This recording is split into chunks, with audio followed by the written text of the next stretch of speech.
Mabuhay! Isang mainit na pagbati mula sa puso, mula sa aming lahat, dito sa Bridges. Isang pagbati po ng mapayapa, malusog, at magandang gabi sa isang espesyal na araw. Good morning, good afternoon, and good evening to all our viewers here and abroad. Good evening and good morning to all our viewers worldwide. I'm truly honored to join you tonight. Good afternoon from wherever you're at, and once again, thanks for tuning in. Good evening to all our viewers around the world. This is one of the best episodes we will have in Bridges, certainly, Ma'am Evelyn, right?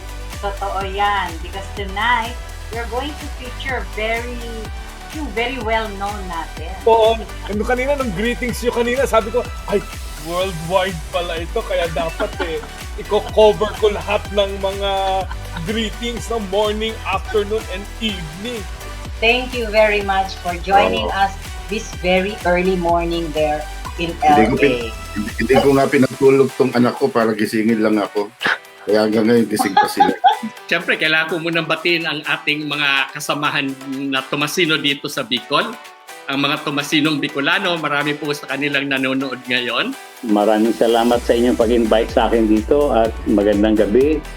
Thank you sa mga viewers. I'm so glad po, and it's really a big privilege to be here po in this episode of Bridges. Sa UST Hospital din po ako pinanganak. Kaya talagang Thomasian po ako. Thomasian. Thomasian all the way. Welcome to the show. Ganda pa naman ang sinabi ko, hindi ko na narinig. So, hi everyone and nice to be back. I'm so glad to be here on Bridges at naway magkaroon tayo ng mas fruitful na pag-usapan. So, Father, good afternoon. Marami bang mga youth ngayon, mga kabataan, mga K-pop, panyong sayo. Magandang gabi din sa ating mga fellow Thomasians and all those who are watching. I'm glad for trusting me for this particular very important topic. Kailangan po natin ng mga bridges na katulad ninyo at marami pong tumutulong sa ating mga adhikain.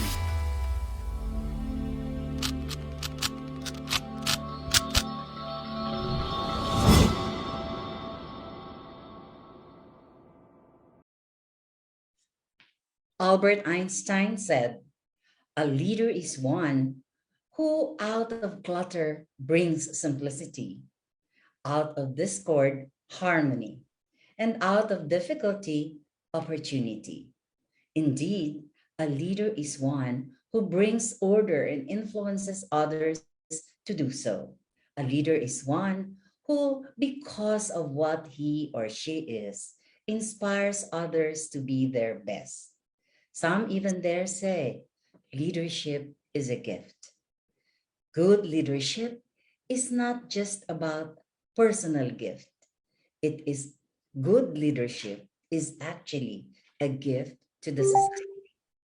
Today's show is brought to you by Katingko, ang pambansang pamahid, and the UST Alumni Association, Inc. This is Evelyn Songko, and welcome to Bridges. Good evening, everyone. Thank you so much, Dr. Evelyn, for that very impactful and insightful message. As early as now, na-inspire na tayo ni Dr. Evelyn. This is Dr. G. Barion, and I would like to also greet our viewers with good evening, good morning, good afternoon, wherever you are in this world right now. A pleasant good afternoon right now. Nako, hello, Dr. G. Na-miss kita. Oo, totoo yan. And I'm so happy to meet you today. I know you're quite busy.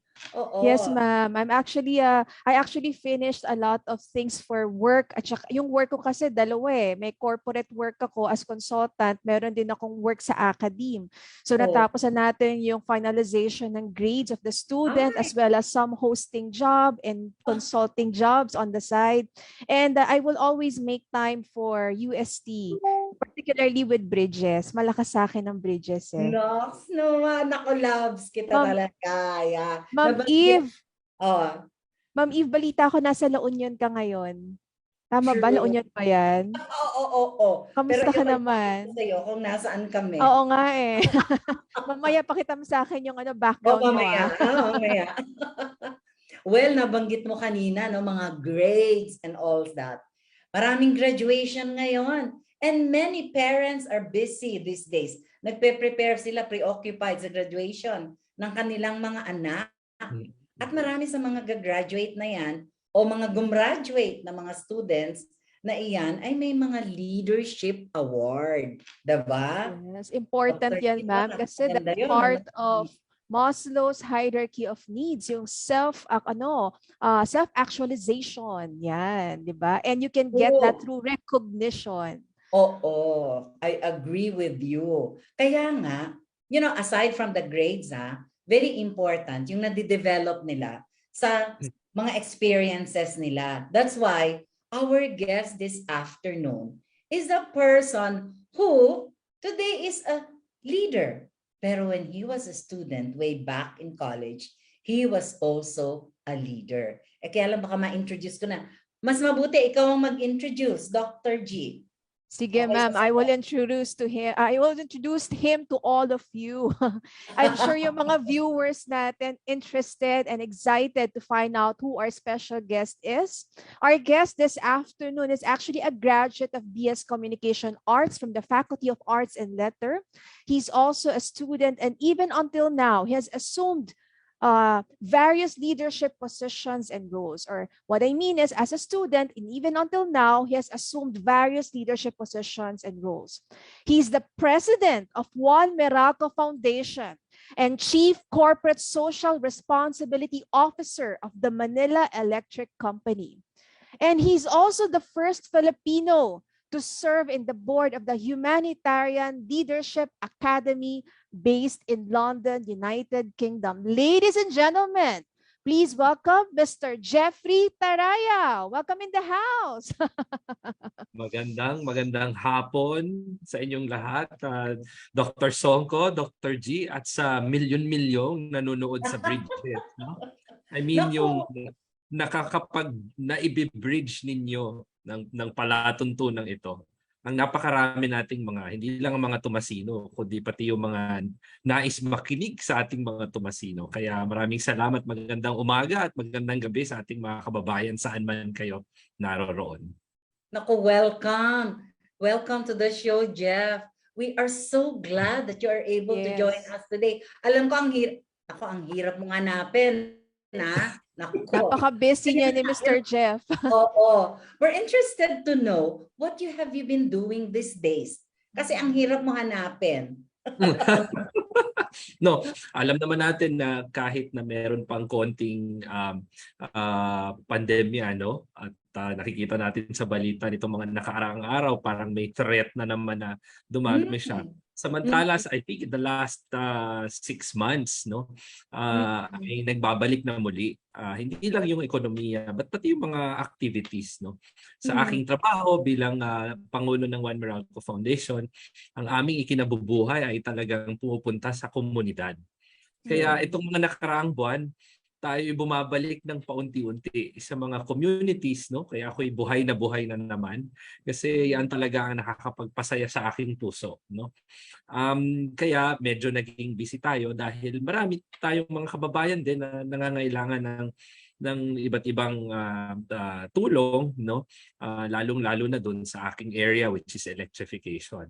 Pero syempre, pag ganitong merong bridges at tayo'y hinihiling ng ating mahal na pamantasan na makibahagi at magbahagi. Syempre, bumabalik tayo kasi, going back to school, going back to UST or any university that you went to is like drinking in the fountain of hope, di ba? Kaya napapansin ninyo, merong mga fountain sa ating mga paaralan. Kasi it is where we draw hope also when we come back to our schools. Napahaba yata yung sagot ko sa napakaikling tanong ni ma'am. I love it, no? Yung drinking in the fountain of hope. Actually, si Sir Jeffrey, ang dami niya ng leadership position na na-handle, no? And now you are the president of Juan Merato Foundation.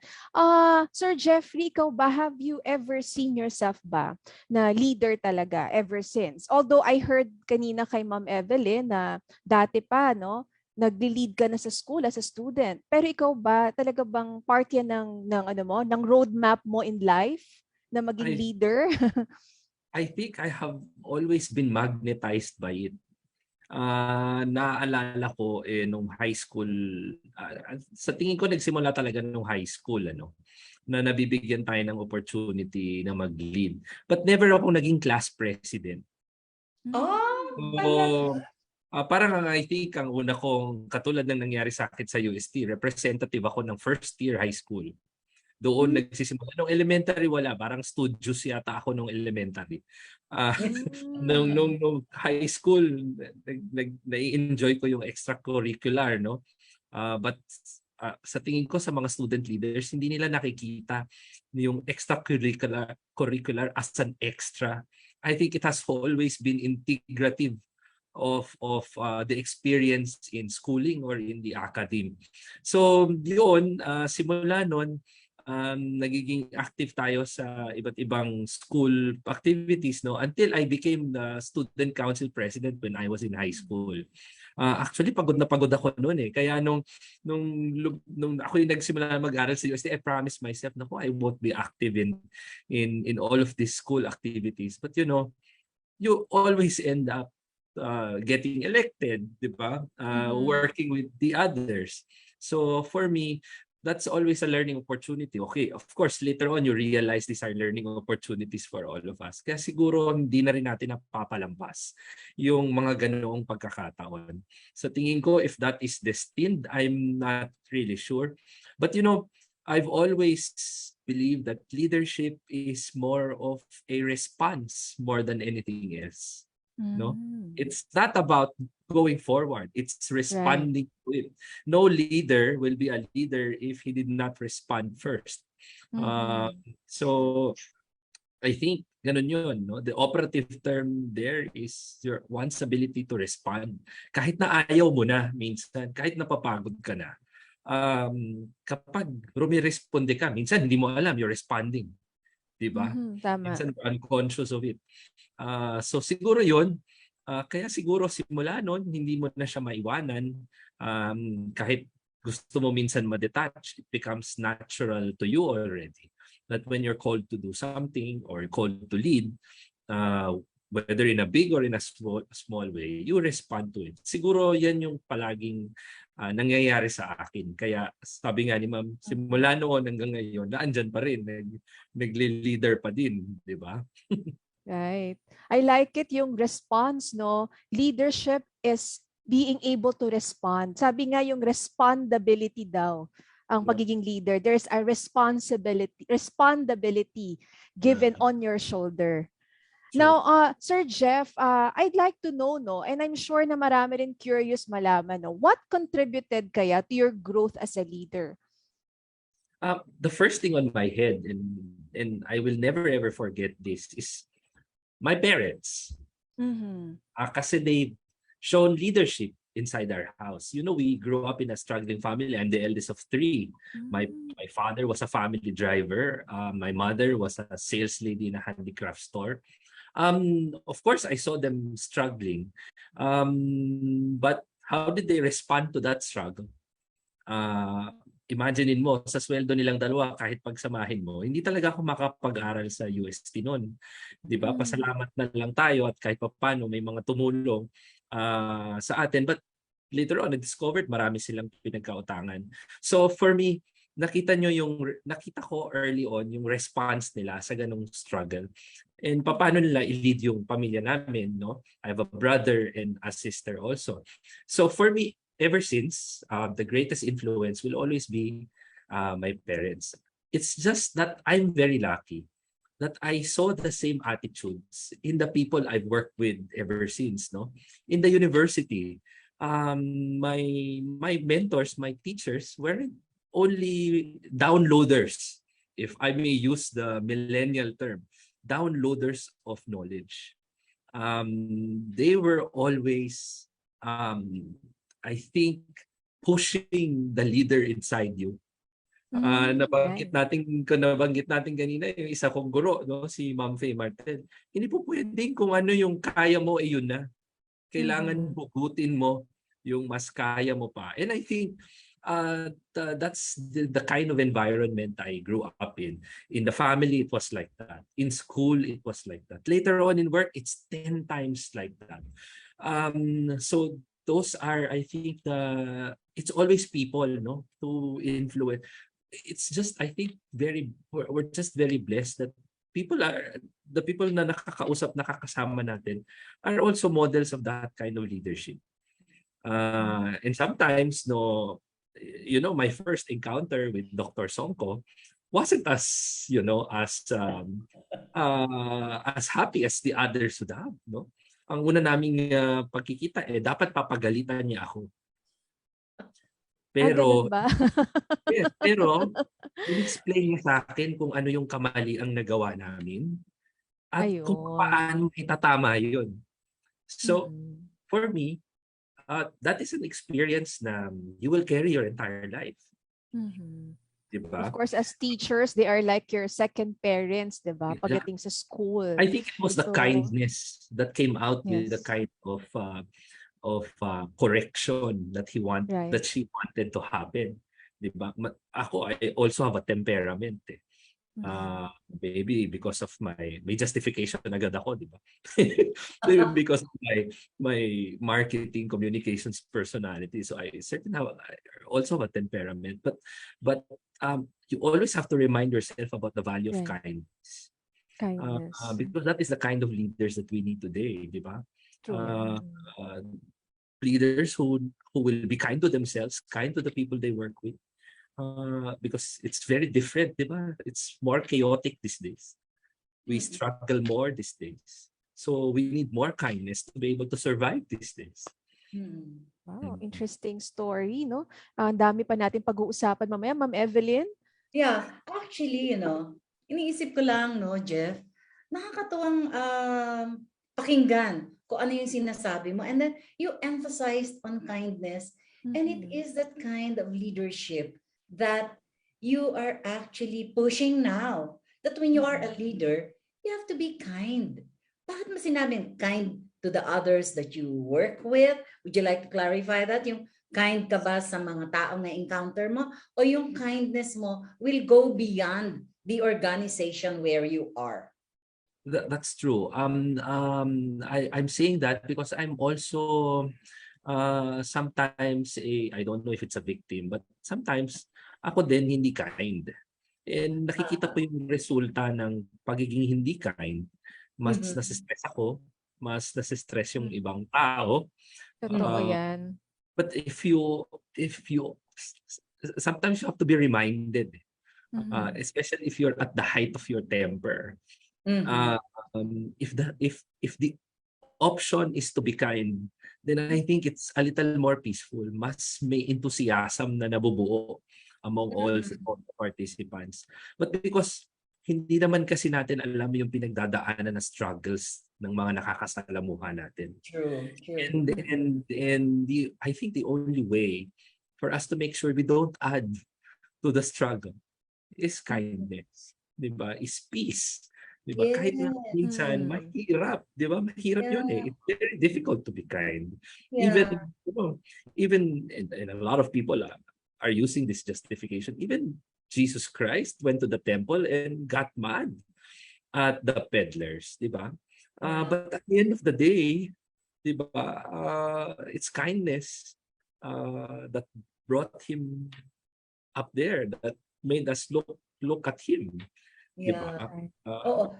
Siguro, Jeff, dun sa pagiging leader ng isang tao, of course, we are all stressed. No? Yung mga leaders, stress yan. So sometimes, the leaders become unkind.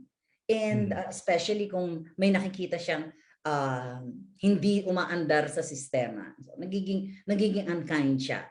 But probably, it's really prevalently sa pagiging leader mo, alin lang mas maraming moments mo. Yung moments ba na unkind ka o yung moments na kind ka? Alin kaya? Sa palagay mo yun, Dr. G? Kasi si Dr. G, marami din namang kino-coach, no? Ano yung masasabi mo tungkol dyan, Dr. G? What Jeff is emphasizing? Actually, I do agree with Sir Jeff, Ma'am Evelyn, no, about kindness. In fact, yung dissertation ko nga about leadership, I introduced yung Kara leadership, the art of leading with love. Oh, that's beautiful. Yes, Kara kasi is a Greek word that stands for, it's actually from the Latin word rather, that stands for charos, which means beloved. So it came from the Latin word charos, which means beloved. So it's the art of leading with love, which is actually, ano siya acronym siya ma'am charitable, authentic, responsive, and appreciative. Yung mga binanggit ni Sir Jeff kanina about kindness, I think, pasok yun doon sa Cara leadership Kaya sabi ko na sinasabi niya kanina na, I think dapat ang isang leader ay maging kind kasi may domino effect yan. Gustong-gusto ko yung sinabi niya. Tsaka may stress ka lang kapag hindi ka kind Sabi ko, wow. Oo, no? Align dun sa Cara leadership yun Kasi dun sa Cara leadership, nag-i-interview rin ako ng mga katulad ni Sir Jeffrey na very, kumbaga, consummate example of leadership. Nakakatuwa yan, ano?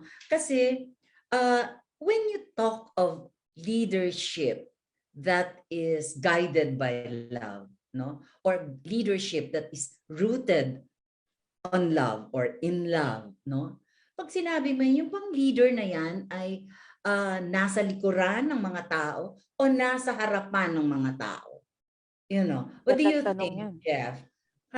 Sino ba yung talagang nasa magandang tanong yan, Ma'am Evelyn. Make things happen? O sila yung nasa harapan na nag-uutos? What do you think, Jeff? Well, mahirap yan tanong mo na yan, ma'am, no? Kung Siyempre, pero your experience, parang,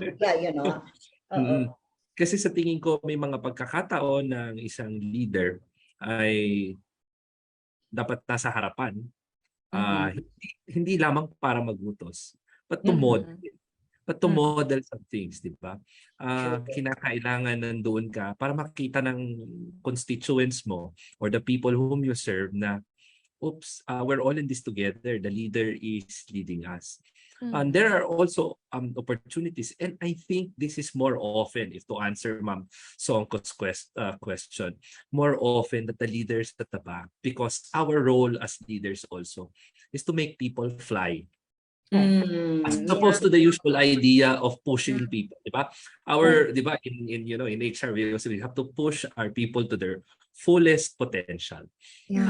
My thought is the same, but I'd rather be a little more how do you call this? Yung bang mas visual and mas gentle.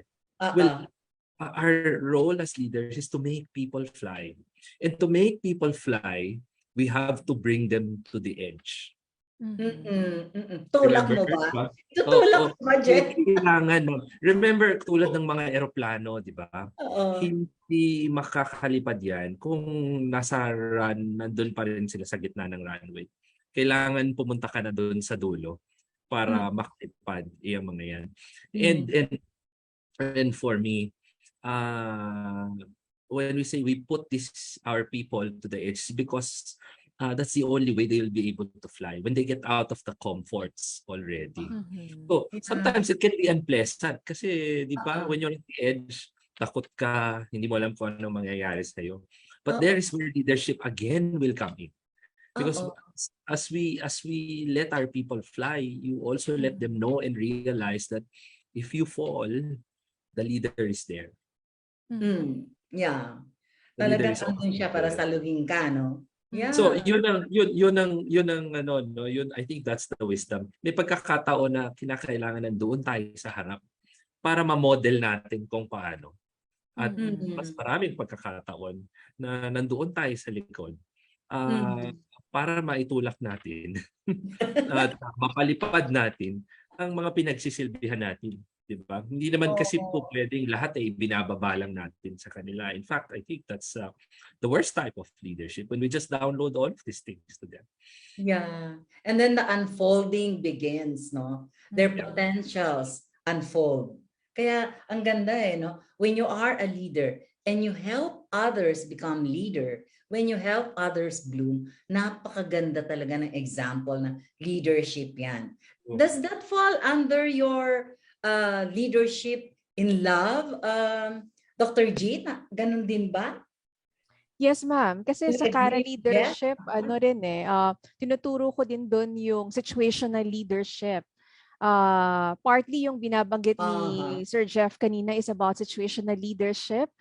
Depending on the kind of developmental levels ng mga tao natin, if they are highly competent already and at the same time highly motivated, dapat doon na tayo sa we take a step back already and allow them to shine. We can already empower them, delegate them. But then when they're still new in the organization, they're not as motivated, we need more coaching. We need to be at the forefront to guide them, to direct them.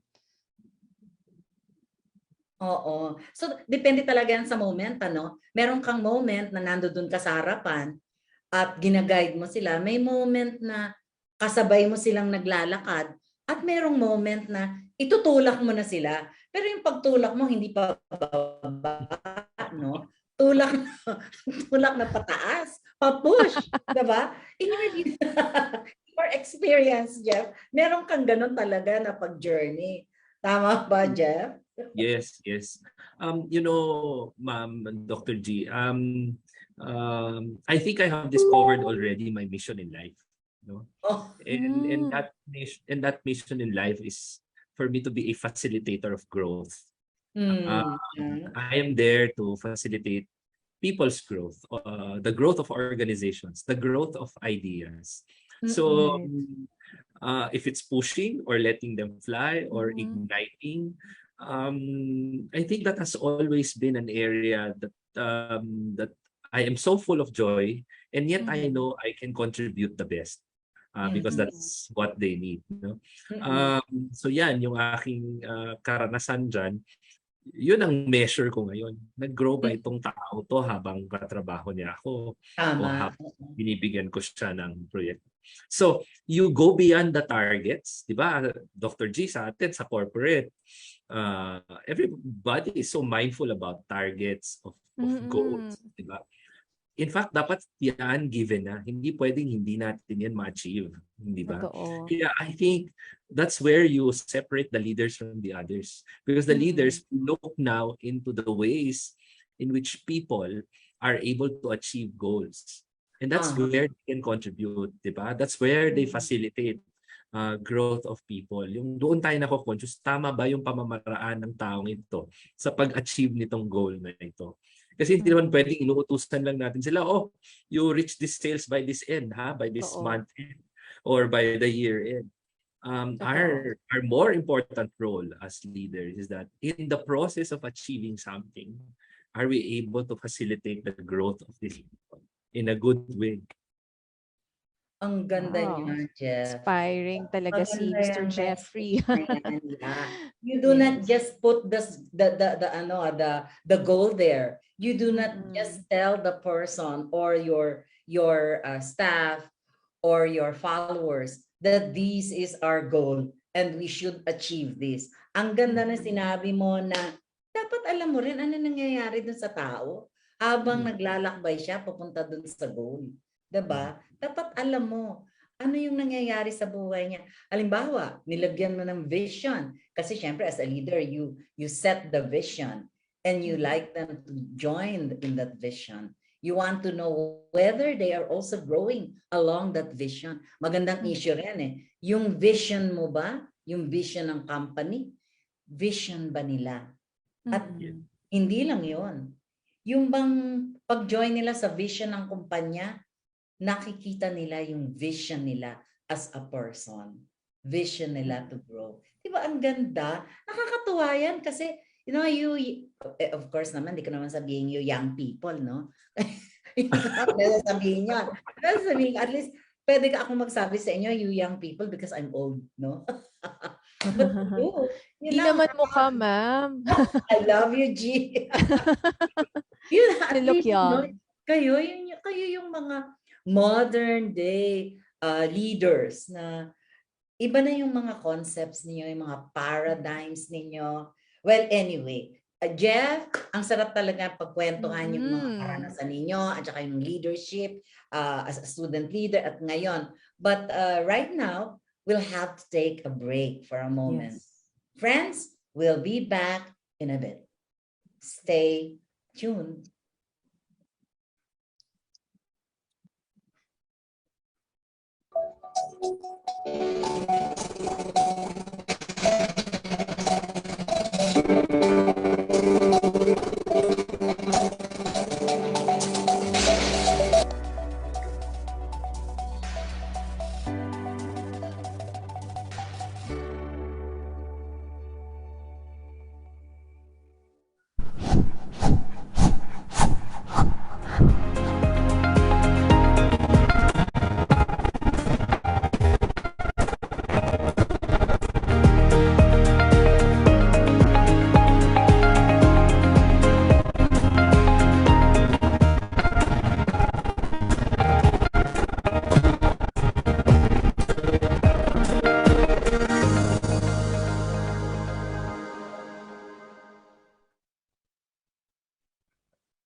And we're back. At marami pa kaming tanong, Jeff. Una, Oo nga. unang Go gusto ahead. kong malaman, ha? Pagpatuloy na natin itong kwentuhan natin. You know, Jeff, I'd like to know who or what experiences help shape the kind of leadership that you have today? No? Tsaka how do you describe your leadership style? The first question, I think yung mahirap na buhay ko noon sa UST. Hindi ko sabihin mahirap ang naging buhay ko sa UST, but bilang estudyante, marami akong bagay na kulang eh. Marami akong pangangailangan na hindi madaling maibigay. Lalo na yung kurso ko, Communication Arts, hindi siya ganun.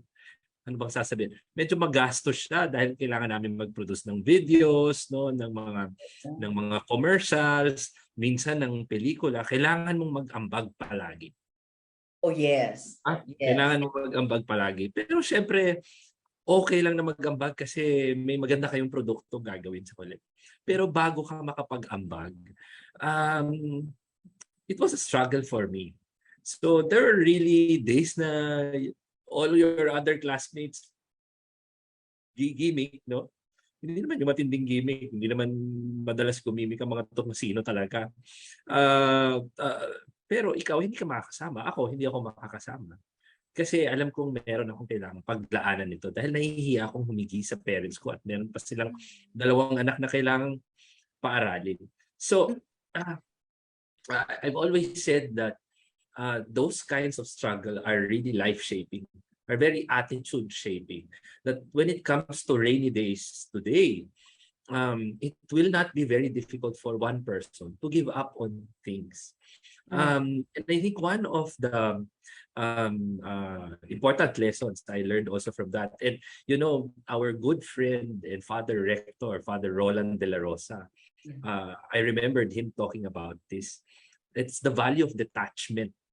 No, the value of detachment for so many things, worldly things, habits. No, it's very easy for you to bring in new or infuse new things to yourself to grow because you have detached already yourself of the old things that are unnecessary.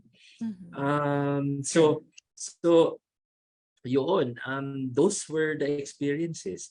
Of course, another experience when I came to work already is handling difficult people. Handling difficult bosses, di ba? Meron din tayong mga experiences. And I think doon papasok yung sinasabi ni Dr. Gina, leadership with love. One of my high school teachers, no, kilala ni Ma'am, si Ma'am Joyce Andaya from Department of Education. She was telling me before na one of the greatest acts of love is loving a very unlovable person. Yes. And you True. I agree. And you can do that, Yes. di ba? In the workplace, in your own barkada, yung minsan mong minahal na mahirap nang mahalin ulit, di ba? And how do you continue loving that? I think yun, yung mga when you encounter difficult personalities, no? Or difficult attitudes. Hindi naman pala, mali pala yung difficult persons. So, but the difficult attitudes, the difficult personalities, those who are very difficult to love, it shapes you as a person. Oo, humahaba ang PC mo, but natututo ka rin na mag-detach, no, from doon sa mga bagay na hindi mo gusto sa kanya. And you begin now to focus on like from that person. Kasi kung wala ka talagang magagawa, di ba? Of course, may pinanggagalingan din siguro yung mga attitudes nila. And the only thing that we could do is really to understand them. And I think that understanding is a form of love, even if sometimes it can be very, very difficult. So true. So true. No? Anong masasabi mo dyan, Dr. G? Do you experience the same? Yes, actually kailangan talaga yan sa panahon ngayon, yung kindness, yung love, lalo na sa new normal. Ang dami nating mga na-experience na challenges dito ngayon, di ba? Remote work, hybrid work. So kailangan talaga natin ng patience, ng love. Sure. By the way, Sir Jeff, ikaw ba, how do you overcome difficulty or pressure? Naku. Given na marami kang mga unlovable people that you need to love. Parang let's get on with it.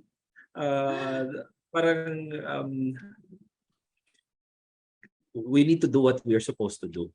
Mm-hmm. Sometimes even if it's difficult. Kasi hindi matatapos if we dwell on things, di ba? But I also make sure I have happy thoughts. Yan. Gusto ko yan. So one of the things that I really do, and because I hope my former bosses or even my boss now wouldn't hear this, but I'm not that person who will work hard the entire week and relax sa dulo. No? Sometimes if I find the time to enjoy myself on a weeknight, I go out. Sometimes even during lunchtime. Kasi, di ba? Sometimes it can be grueling in the morning. Right. Fortunately To today, distress. marami ng malls na pwede mong puntahan. I'm a mall rat eh. I feel like after the school, the second best place to learn a lot of things is inside the mall. Yes. So, Marketing ka nga rin, Sir Jeff, no? Totoo yan. Diba? Kailangan lalo na sa field natin, sa business, diba? Kailangan aware ka sa mga brands, sa products. Yes. Hindi naman ako nag-share-shopping palagi. Nakaka-distress ka pa. My indulgence is more of eating. Ayun pala yun. Yun. Pero yun, I mean, kailangan kilalanin mo rin ang sarili mo di ba? Right. Kapag alam mong medyo nahihirapan ka na, kailangan pigilan mo ng mamahinga ka ng konti, di ba? Kasi hindi naman to sabi nga nila sprint ang buhay, di ba? There are times na kailangan bumagal ka para makatakbo ka ng mas mabilis ulit. Hindi yung titigil ka, tatapusin mo na kagad. There are so many key learnings that I've gotten from you this afternoon. No, I like what you mentioned about kindness and loving the unlovable people.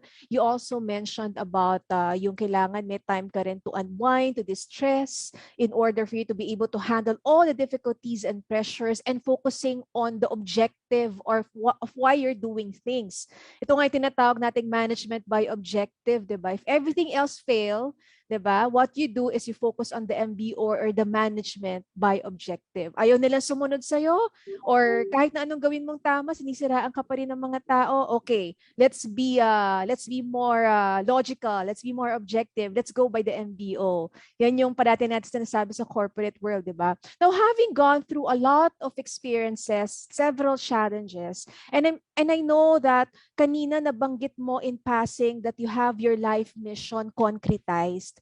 At this point, Sir Jeff, Ano yung masasabi mo naman when it comes to your leadership mission? I know it's kind of aligned to your life mission, but for the purposes of really emphasizing it further, what would that be? What would be your leadership mission now after having gone through so many experiences in the corporate world as a leader?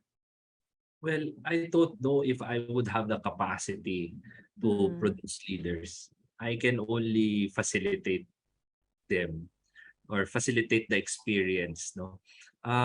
But parang ganun yata ang leadership mission ko na kapag merong inilagay na tao sa iyo, wala kang karapatang humindi. Bibigyan mo ng pagkakataon yung tao na yon na matuto under you. And in the process, you don't realize you also learn from them. In fact, in many occasions, I learn more. You know, in my team, marami ang tawag dito, marami ang head ng families, no. So I learn a lot from these people, even if they report to me.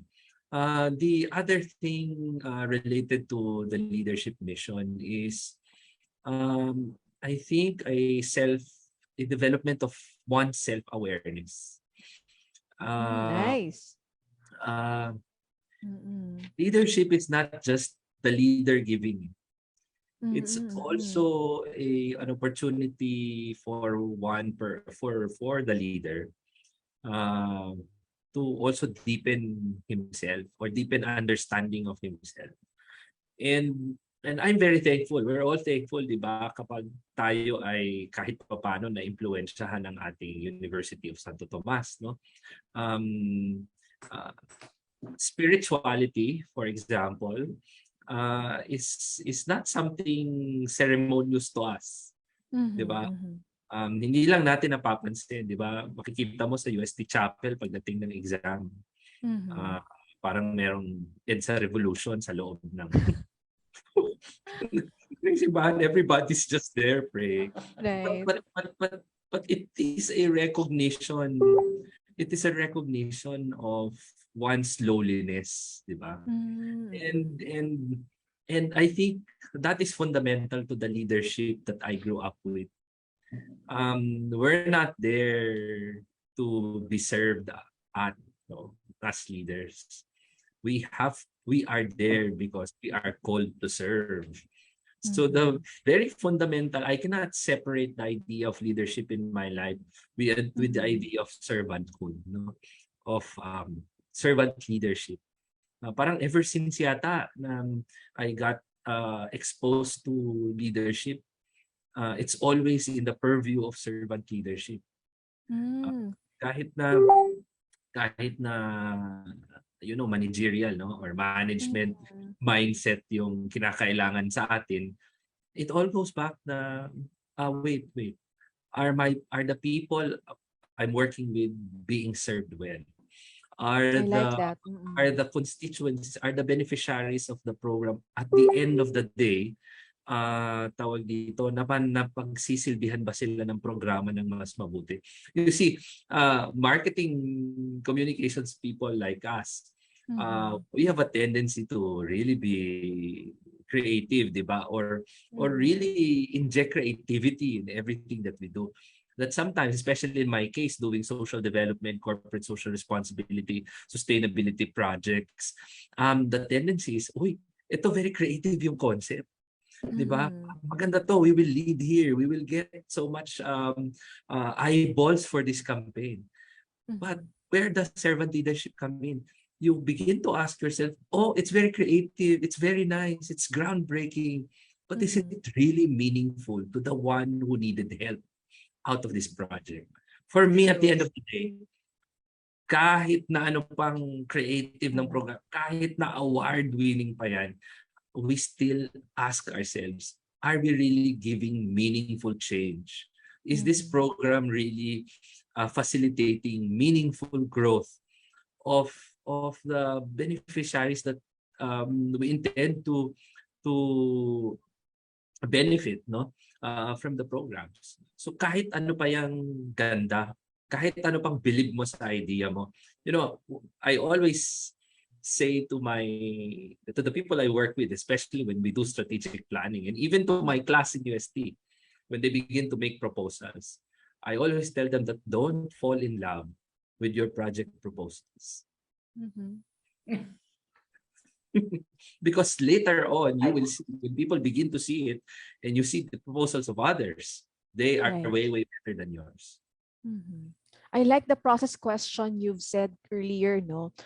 When in doubt, ask yourself, will this give meaning to the people that I will serve? I like that. Very impactful, no? Now, mag-retrospect lang tayo, Sir Jeffrey, no? Kung babalikan mo yung sarili mo as a student, ano yung message mo dun sa sarili mo? Si Mr. Jeffrey Tarayao as a student leader, para alam mo yon yung mga leadership lessons that you've learned through the years. If you're going to go back to your old self, what would that be? What would be the leadership lessons you would tell your old self? You're back in the days na nasa UST ka pa, I guess, when you were still a student leader, 16 or 17-year-old at that time. So what would be the message, Mr. Jeffrey, to your The first old self? message I have in mind is that sana mas nakinig pa ako. Was there a time na hindi ka nakikinig sa kanino? Ang tendency kasi is that you become a cadre of leaders, di ba? Sama-sama kayong mga leaders palagi. Sana mas nakinig pa ako doon sa mga hindi leader naman. And I would have learned more about a variety of struggles, a variety of ways in serving. Hindi mo naman talaga maiiwasan because yung mga leaders magkukumpul-kumpul naman talaga sila, di ba? Magsasama-sama naman talaga sila. But how I wished I lent more time to listening to others also. Listening from personalities that are totally opposite of mine, di ba? Kasi, you know, when you're a student leader, you juggle between your academics and then your extracurricular. No? The time spent for listening is sometimes sacrificed. Especially kapag ang dami mo nang naiisip sa utak. Totoo yan. Di ba? Later on, we will realize in our practice in marketing, di ba, about consumer insighting, mas kinakailangang mas makinig tayo ngayon. Lalo na that people will, you know, give us new ideas today. So mas importante talaga na the listening skills have been really developed, no? But kailangan, alam mo, kapag kailangan mo ng listening skills, kailangan mas matyaga ka din. Totoo. Kasi hindi naman guarantee na lahat ng maririnig mo yung gusto mo. Yung maririnig mo yung kontra pa sa'yo, and then you begin to get agitated by it, di ba? So, in my work today, the more successful projects are brought about by meaningful listening. Yun talagang pinakikinggan mo. And that is the reason probably why we were able, no, as a team to get into the heart of the issues of the people we serve. I think, you know, I've shared a number of videos that will probably give you a picture of what we are doing and how all of this leadership experiences in the past are now translated into these kinds of programs. So maybe if our colleagues from Bridges can share video. At least one or two probably of these videos, very important experiences for me. Yan, ready na yan.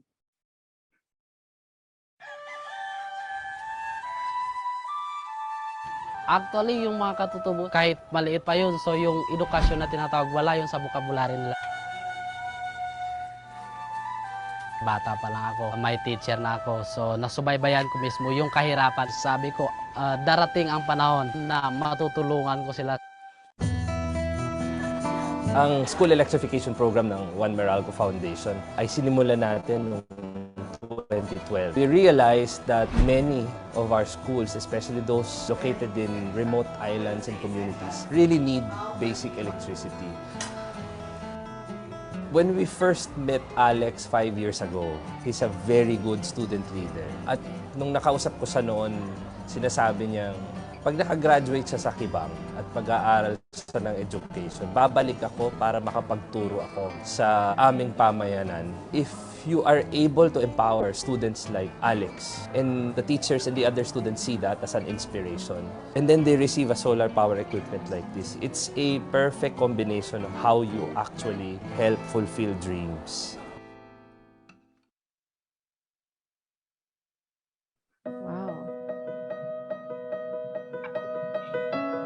One Meralco Foundation represents opening up opportunities for Filipinos to become productive. It's bringing out that potential in Filipinos. Our product is not only the light that we bring, it's the hope that that light brings. And that hope translates to opportunities to become more productive as members of the family.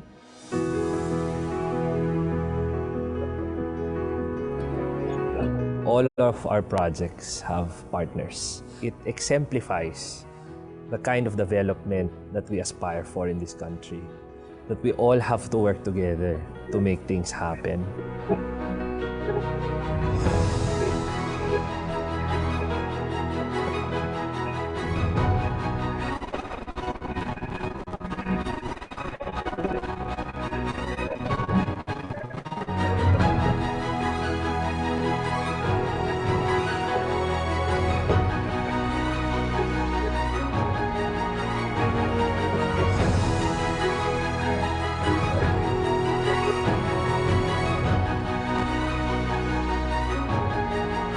The real recognition that's really meaningful is that when we see children smile, or when you see mothers who take a deep breath because they know when electricity came, they can do more things at home, they can be better individuals.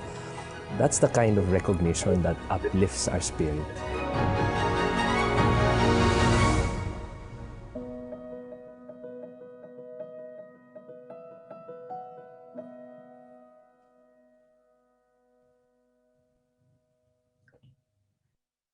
Yeah. That's so touching, Jel. Natutunan ko po ito sa aking lola and then sa aking nanay. Ako po nag-persige na magtuto rin para ma-preserve po namin ang kultura namin. Kumagawa po kami ng tinalak. Doon ko po ibenta sa Lasiway para sa pag-aaral ng anak ko and then pang araw-araw po namin. Sa isang ilaw lang, 150. Siyempre nahihinayang namin, sir, kasi ang mahal. Ginagawa namin yung kerosene. Siyempre kasi mahirap yun. Kasi yung mga tinalak namin ay nasusunog sa kerosene kasi sobrang lalim. Noong una, ang focus natin, edukasyon. Ngayon, nakikita natin na yung electricity, meron din palang role, livelihood ng isang komunidad, preservation ng culture. At in the case of Lake Cebu, where we met a number of women, it's really women empowerment. Napakaraming sektor ng ating lipunan na nangangailangan pa ng elektrisidad kasi this is something basic that can really change the lives and livelihood of our people. And so, for us in One Meralco Foundation, that is a continuing mission for all of us. Talagang you really need to have a listening heart, no? Kagaya ng binanggit mo kanina, Sir Jeffrey, ganun ka-importante yung pagiging good listener sa trabaho ninyo sa One Meralco Foundation. Sir, would you like to elaborate yung mga pinakita nating videos kanina? Ang gaganda na very inspiring siya. Oh, yes. I bilang presidente ng One Meralco Foundation, when I started the program of expanding the electrification to the farthest, remotest communities in the country. Kasi sila yung talagang kinakailangan tulungan nating umangat or makahakbang into the ladder of development. Hindi ba? Kaya mapansin nyo, yung isa si Alex, I met him early in my job here. Ang pangarap niya noon, nung high school pa siya, maging guro kasi kulang sila ng teacher sa Kibang National High School sa Lake Cebu sa bulubundukin ng South Cotabato. And ipinagpatuloy niya yan. No? Ang problema niya noon, paano siya magtuturo? Wala namang kuryente doon sa kanilang lugar. Hindi niya magagamit yung mga equipment niya. Kaya nilagyan natin ng solar power. Ngayon siya ay nagtuturo na doon. Isa na siyang guro. So, yun ang pangarap niya, di ba? Napaka-simple, di ba? Kumbaga, hindi sa atin na expose sa maraming bagay. Napaka-simple nitong pangarap nito. Pero dapat maibigay natin o matulungan nating matupad yung pangarap niya na yun, di ba? Same with the women, the Tiboli women. During the pandemic, kung kayo may tinalak, yan ay napakamahal, di ba? Wala silang maibentang ganyan nung pandemic. No? Kasi walang bumibili, walang nag-shopping. Pero patuloy silang gumagawa kasi it's also not only their livelihood but a preservation of their culture. Kaya lang, nagagawa lang nila sa gabi dahil it's very brittle. No? Pag sa araw mo ginawa, madaling nasisira. Tapos pag gumagamit sila ng gasera, nasusunog pa. So we provided solar power kits to them para matulungan yung kanilang livelihood. So these are the regular things that I do in my job. The joy in my job really emanates from the encounter of these people. So madaling gumawa ng video na sinasabing ito ang nagawa namin. Pero pag nakinig ka sa kanila, alam mo mas importante yung the advocacy, no? The struggle that they represent. So that we who have the means can respond better to these kinds of struggles. Especially for the underserved communities like them. Hindi naman natin sila madalas nakikita.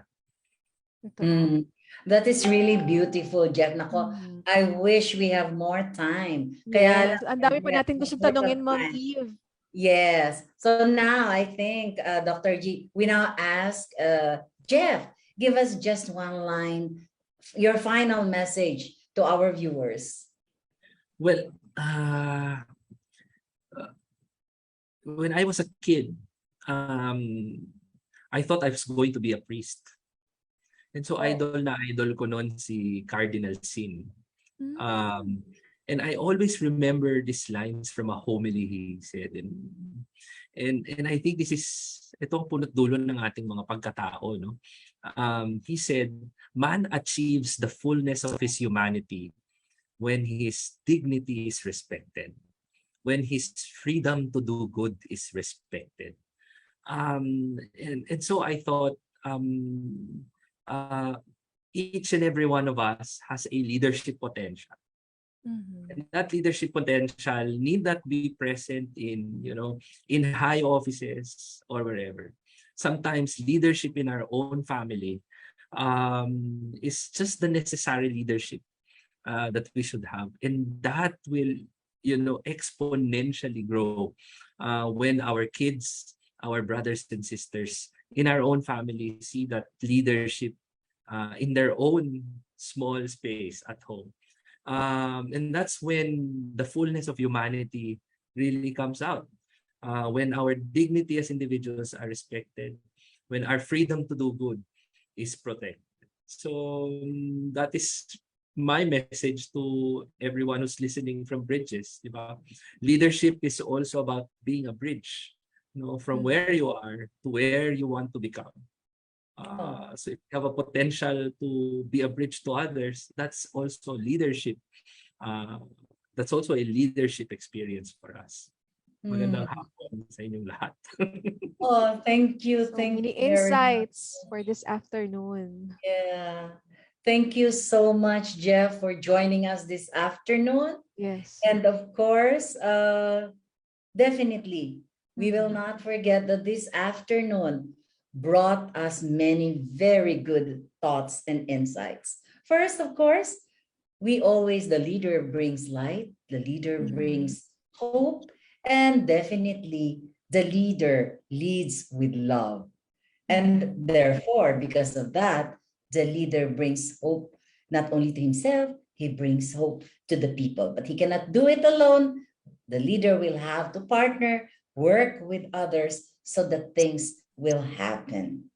As we bring to a close this show today, we thank Katingko. Ang sinasabi ko nga, ito ang pambansang pamahid and the UST Alumni Association Inc. for bringing this show. This is Evelyn Songko and G. This is Dr. G. Barion. Thank you for joining us today. Here at Bridges, we build connections of people and connections of knowledge. And this is Evelyn Songko thanking you all. Here at Bridges, we build bridges of faith, bridges of hope, and bridges of love. See you in our next episode. We will be talking about an accidental farmer. So, goodbye and have a great evening ahead. Mabuhay!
Mabuhay!